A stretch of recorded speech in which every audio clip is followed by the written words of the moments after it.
Hey guys, GWS here. Just something briefly exposing more of CNN's fake news, and I know, yeah, it's a little bit of an overused term, fake news. This is going to be brief because this is just this is the kind of crap you get from CNN. So first of all, let's read this tweet from Donald Trump. Now, of course, the big story of the day is Trump's quote unquote fight with the mayor of London, Sadiq Khan. And here's his tweet. Pathetic excuse by London Mayor Sadiq Khan, who had to think fast on his, quote, no reason to be alarmed, end quote, statement. MSM is working hard to sell it. And so, okay, debatable whether you think Sadiq Khan was taken out of context with his, quote, no need to be alarmed comment. Um, there are arguments for both sides, and honestly, even with context, it's very difficult to see whether he meant um, London police is expanding, the police coverage is increasing, no need to be alarmed. Is he talking about the police, or is he talking about radical Islam? And I would believe he's talking about the police if it were not for his previous comments that terrorism will be a part of everyday life, and basically you just need to deal with it. Um, so there's that, but that's not the important part about this. Here's how CNN, their analysis of this tweet. Here, look at this headline. Don't look at the tweet. The tweet's not really meaningful, at least with what I'm saying. Trump again slams London mayor, calls him, quote, pathetic. Now, note the difference, and the grammar's important here, because if I say, quote, you are pathetic, what is pathetic? Pathetic is a noun. It is a noun that is referring to a specific person. And so, the way Trump uses it here, pathetic excuse, an adjective. It is saying the type of excuse that London Mayor Sadiq Khan is making. So, this is other stuff I was watching, but it is different to call somebody pathetic than to say an action is pathetic. This is the kind of stuff we're getting from CNN, and you see these headlines all the time. It's not just this one. This one is pretty damning, and it's damning enough for me to want to make a spontaneous video about it. But you see it all on Russia. You see it anytime somebody says something, you'll see the headline thing, breaking news, whatever. It's like it's lost meaning. Like their headlines have lost meaning, and at times you'll see, I can't think of the specific example, but where somebody's talking, say somebody, like the commentator for their little pundit shows or whatever, they'll be talking, and then there'll be a headline that comes up that completely contradicts what they say. So, this is what we're getting from the mainstream media, and honestly, a lot of it is anti-Trump, a lot of it is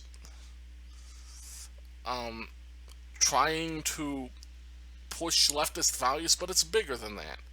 Because it's not so much that these people are progressive, not even close. People like CNN, MSNBC, Fox News, even the print media, Washington Post, New York Times, all of that. It's not about that they believe in progressive values. It is about the leftist values are what sell their papers. Because as long as there's a narrative, a story, somebody violating these values, that's what gets them their views. There has to be a crisis, a person to witch hunt, a condemnation or damning. You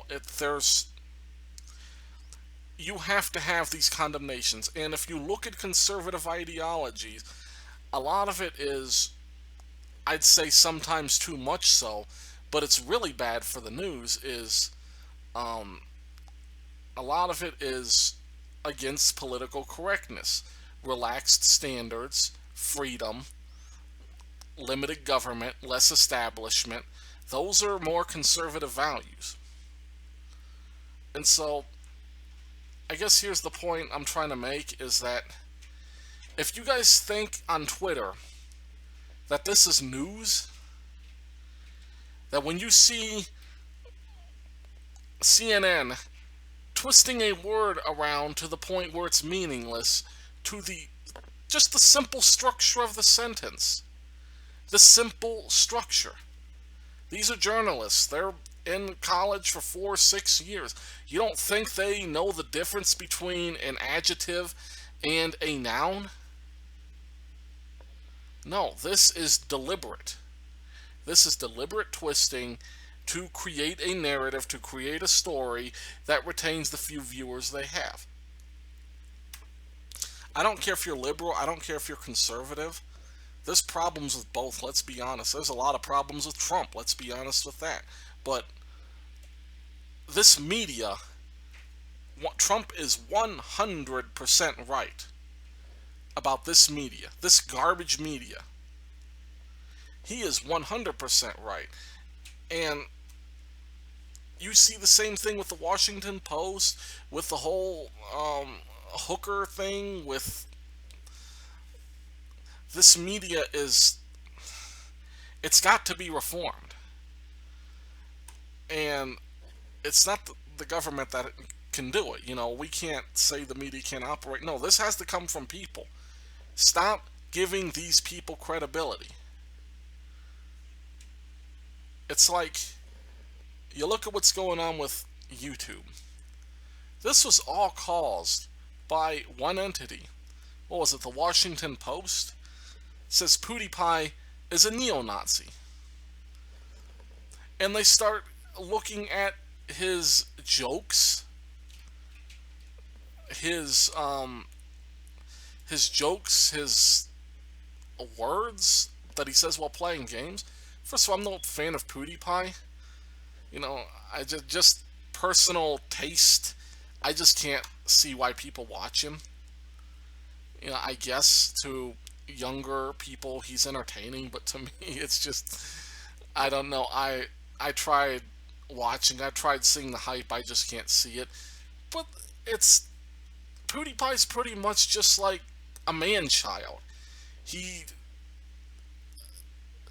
does not appear to have any political affiliation, at least on a deep end.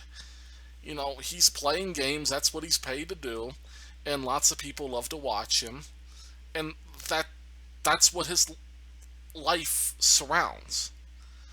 But you have these print media outlets who are trying to take down these big people, and where do they cut? They cut the advertisers. And I'm not going to go too much into it, but it's like, that's part of the reason I just stopped doing it. And I don't really like to plug for myself, but it's like I created a Patreon for that thing. I'm not going to be one of those that says, donate to my Patreon every video. I think that's dumb. If I just throw it in the description, to me that's fine. I'm not out for that crap. But I've kind of gotten sidetracked, but here's the point. Liberal, conservative, don't trust this media. It's garbage. It needs to go. Cable news is dead, and it needs to be recognized as such. It needs to change to a primarily internet platform with only a modest amount on television. Stop the whole television production. Go to internet presentation. Go to Twitch. Go to all that. And just, if they did that, and they broaden their viewer base rather than having their, 50,000 subscriber YouTube channel or something with maybe 3,000 views per video over the first week. They need to go to that. Start focusing on the broader audience of the world who is using the internet to collect their news, and then they won't have to feel so compelled to do this. But it has to come from us. People like you on Twitter, people like you watching this video, stop giving them credibility. When you go to cite something, you're arguing with somebody, liberal or conservative, stop citing these people. You see a Washington Post article on Google that pops up as the top 5 results for an argument you're looking for, don't cite them. Do not cite them. Because what's going to happen is you're going to find out that that thing that you're citing is probably fake, probably based on some anonymous source, which who the hell knows what they count as a source anymore. You know, you had the, what was it, CNN interview their own cameraman. Um, you know, you just had the whole fake protest thing from CNN. You know, it's just, it's ridiculous. But anyhow, I've said all I can say about this. Thanks for listening, guys. God bless.